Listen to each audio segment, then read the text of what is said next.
know what? Maybe this is why Donald and Melania sleep in separate bedrooms. She was laughing too hard at my monologue at night. But really, joking aside, but if I point out that he's so fat they renamed the plane Air Force Wonder Bread, I'm the bad guy all of a sudden? I don't know.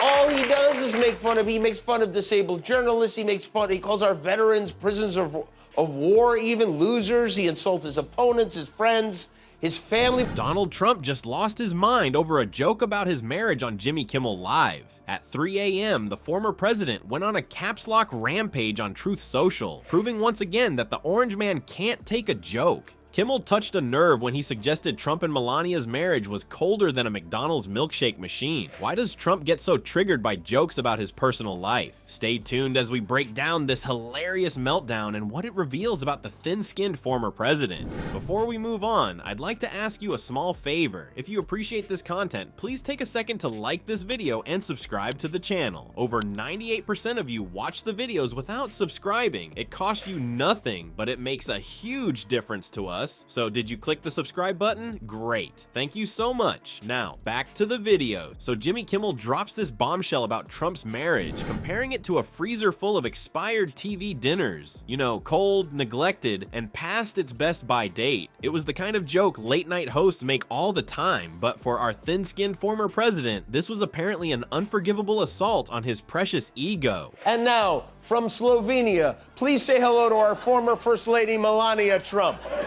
Platform is immigrants are dangerous. Immigrants are killing our country. We have to stop the immigrants.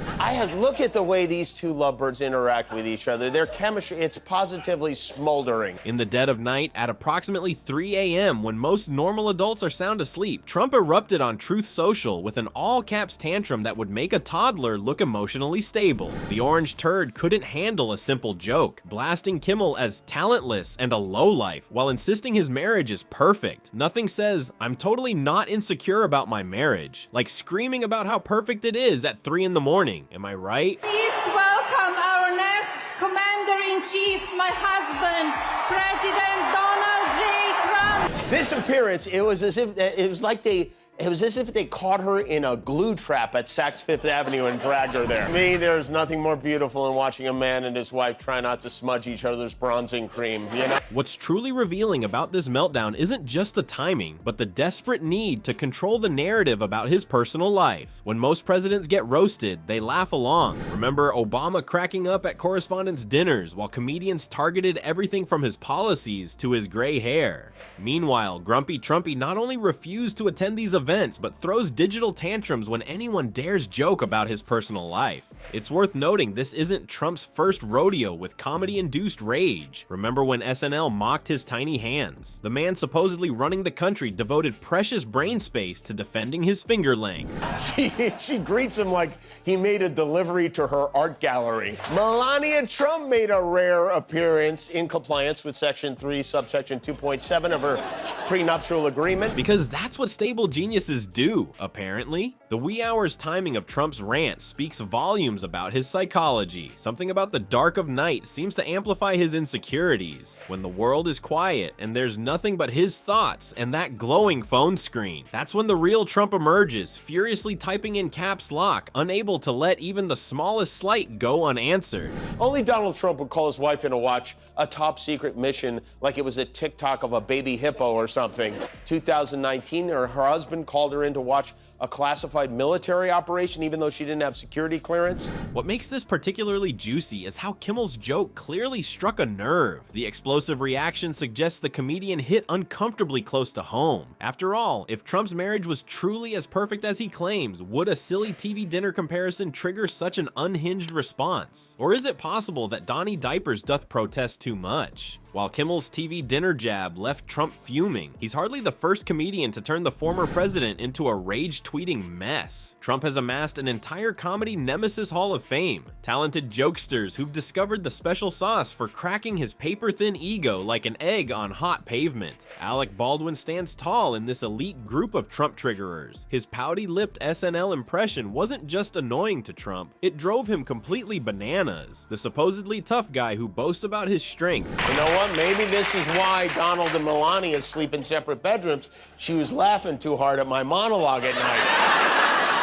But really, joking aside, but if I point out that he's so fat they renamed the plane Air Force Wonder Bread, I'm the bad guy all of a sudden? I don't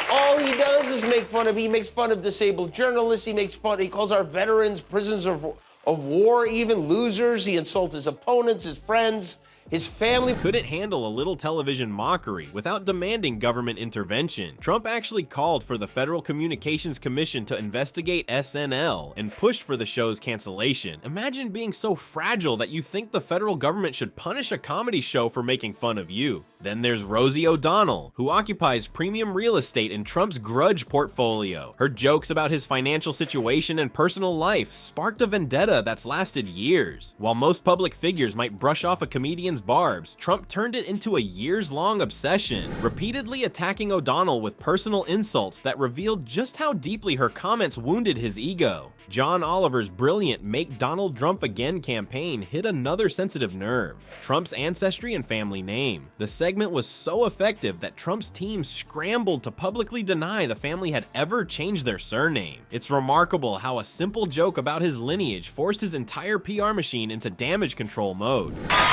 Fragile little snowflake. What a blowhard. He's a blowhard and a snowflake. He's a blowflake is what he is. He should change the hats to say Make America Wine Again. I wonder what it was he found so objectionable. I don't know. Maybe it was the time I had Stormy Daniels look at a plate of carrots and to size them up and she picked the little one. I don't know. You think of all the people I regularly make fun of, it's a lot of people. The only two who've tried to stop me are Donald Trump and Marjorie Taylor Greene, who actually called the cops on me. A curious pattern emerges when female comedians enter the picture. Samantha Bee and Michelle Wolf seem to provoke particularly intense reactions from Trump compared to their male counterparts. There's something about being mocked by women that appears to double the fury factor in Trump's emotional response system.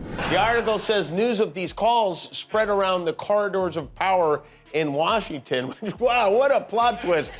The first time Donald Trump ever tries to stop someone from talking about, wants somebody to stop talking about him, he pays them $130,000, but he wanted me to do it for nothing. I wonder what it was specifically that sparked his Trumper tantrum. Maybe it was one of the nicknames I was going through, like Tanny Soprano, Nostradamus, Emperor Palpatine hands, Mar-a-Lardo. What's most revealing is how Trump's comedy meltdowns often perfectly overshadow more serious news. Notice how his 3 a.m. rants about comedians conveniently steal headlines away from policy failures or legal troubles. It's almost like his thin-skinned reactions serve a strategic purpose, keeping all eyes on his personal grievances rather than substantive issues. So what have we learned from this latest Trump temper tantrum? That the man who once controlled America's nuclear arsenal gets triggered by late-night jokes about his marriage. If jokes make him lose his mind at 3 a.m., imagine what real pressure does. This pattern of fragile ego meltdowns isn't just entertaining, it's genuinely concerning. You know what normal people do when someone makes a joke about them? They laugh it off. But Trump's all-caps Truth Social rants reveal a man with paper-thin skin and deep insecurities. As long as Trump keeps melting down, comedians will keep poking. And honestly, we can't look away from the train wreck.